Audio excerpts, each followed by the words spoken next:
grab your tea, grab whatever beverage you prefer to drink, because today we're gonna have a conversation about culture shock.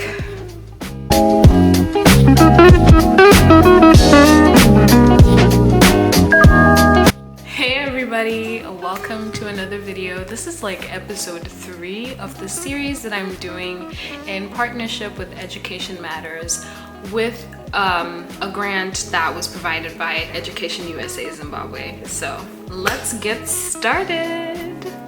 First things first, this is not the America of the movies. It is not Friday Night Lights. No, any movie, it's not like that. Period. It's also not your home country. It's not Zimbabwe. It is not your hometown. I am here to tell you to make sure you are ready and you are prepared, because culture shock is real. So in this video, I am going to cover about 6 to 7 topics. First thing I'm going to be talking about is what is culture shock? What causes culture shock is number 2. The signs and symptoms of culture shock. The different stages of culture shock. And then I'm gonna share my anecdotes, like my top 7 like moments of like culture shock where I was like, what? And then lastly, I'm gonna talk about dealing and coping with culture shock.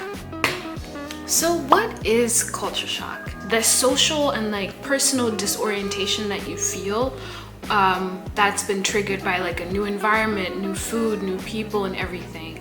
That's what that feeling that you have when you're in this new place and you're like, that's culture shock. For me personally, I would say it was more of an emotional roller coaster. There was a lot of nervousness, anxiety, depression, self-doubt, self-deprecation. There was just a lot of negative emotions. But you know, today I'm just here to let you know what the signs and symptoms are so that you're able to be like, hey,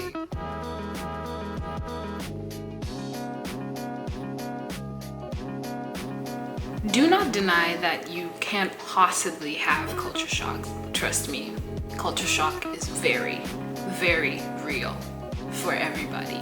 The experience of culture shock is certainly not linear. I will put the diagram up here and you can see that. We're going to talk about that in the next couple of minutes. So now we're going to talk about the stages of culture shock. So there's like 4 main stages. Some diagrams have like 5, but I'm going to put one here. So there's the honeymoon phase. That's the first stage.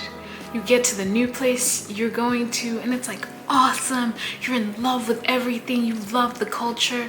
For me, it was like my obsession with pizza. I don't know what it was, but I was like, this is awesome pizza. Yeah. So the second stage is the anxiety stage. That's the stage where you're like, oh my God, I gotta find a job. I need to go to class. I need to do this. I need to call my mom at home. I need to make sure I like pay my bills on time. I also need to find a job, and I need to do my readings on time, and I have this and I have that and I have that and I have that and I have that, and everything keeps piling up on top of you. That's the second stage. The third stage is adjustment. You get used to the place that you're in. You kind of get into a rhythm. You know, you've got things that you're used to doing. You're like, okay, I have the feel of this now. I like this food. I like hanging out with these people. I like that. But there's still some things that do pop up once in a while. You're like, oh. And then the last stage is acceptance. You accept that you're in this new place. You basically are at a point where you have experienced some things and don't really get surprised as much. Like there are things that will surprise you that happen, but it's like, okay, I've gone through the very rough stage where like I felt misunderstood, I didn't know anything or anybody, and now you're in the stage where you're like, you're in this new place, you accept what it throws at you and you roll with the punches. So now I am going to share my top 7 culture shock moments in the US. The food portions, yo, the food was like, the plate was like, I was like, is that for 2? This cup, like, look, it's the size of It's the size of my head and it's a medium. Why are the food portions so big? Why is everything just huge? This might be funny to some of you, but yes, it shook me. It shook me to my core. There were no gates or fences. I was like, what? Like, I had been used to, you know, you have your key to open the gates. You have your walls and fences that are like so tall, and yeah, it's not a thing. I had to get used to that. It's really weird. I was like, did I just walk into the street from my house? What? I laugh at myself when I think about that sometimes. I think that's funny. The next thing that really shook me, public display of affection. It's not a thing in Zimbabwe that you don't hold hands, you don't be kissing on people, no. But my first experience of this was like actually at the airport. I was so confused. This next culture shock for me is gonna I think even some Americans relate to this, but this smile. So my first experience with this, I was going to the dining hall for my room, and I walked past this like elderly couple. Like, you could just be like, good morning or hi. No, it's not good morning or hi. It's so I went to like sit with like some of my friends who were actually from the US, and I was like, hey guys, like, what is this? And they were like, okay, so that could mean hi, how are you, bye, nice to see you, don't talk to me, it's a great day today. It could mean so many things. I had to get used to that. Like, I was like, what is that? Another thing freaked me out because I couldn't do this for the longest time. Calling adults by their name, I was like, what? I can call you by your first name? Hey Mary. Like, you can't say that to your mom. But like, it was so weird, like having to get used to like call my professors by their first name, or like my manager by her first name, and I was like, I don't know how to do this. Another thing that literally culture shocked me, like it shook me. Things were kind of pricey. I found out the hard way.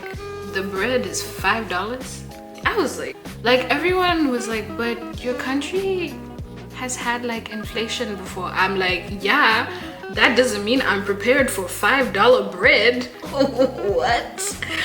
I was like, oh. And that's the thing, it's not just like $5. You get to the till and then they add tax while you're at the till, so it's actually $5.49. To this day, I'm always just looking at prices of things and I'm like, oh. So now we're going to talk about how to take the shock out of the culture shock. And I have just a few tips that I would recommend to all of you. Number one is get active. I need to hear this myself. Go out there, do something active, run. If you like dancing, dance. If you like walking, walk. Just get your body moving so you can release, you know, those hormones, those happy hormones. Another one is stay in touch. Keep contact with friends and family at home. It will really, really help you. Don't be shy. Get out there, get to meet new people, because how else could you actually make those friends that you need when you're in your low moments if you do not meet new people? So put yourself out there, don't be shy. Meet the right kind of people that work with like people's personalities that, you know, complement your own. Don't just be around people or meet new people just for the sake of it.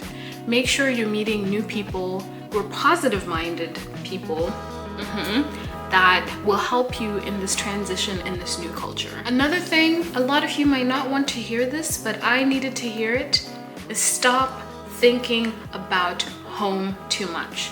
So make sure that you don't think about home too much.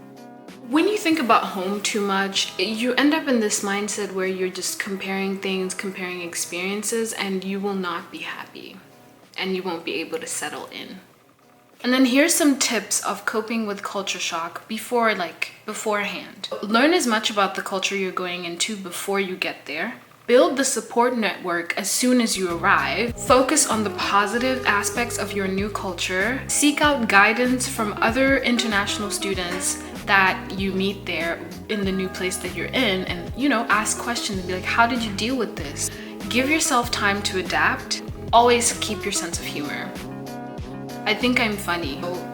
For me, that's how I would survive some of these things. The following are some steps that you could use to overcome culture shock. And that's 1, understand that it is normal. It's okay, everybody goes through it. 2, keep yourself busy, get active, get out there, get doing things. 3, make sure you go out regularly. Do not just stay cooped up in your room. That's not healthy for you. 4, join an interest club or a hobby, or start doing a hobby that you like, or drawing, painting. Join the debate club, join the math club, the physics club, the dance club. Do something else for yourself that will get you out of your room and out of your comfort zone. Thank you so much for watching this video. Again, be sure to be on the lookout for part 4 coming out next week, Tuesday.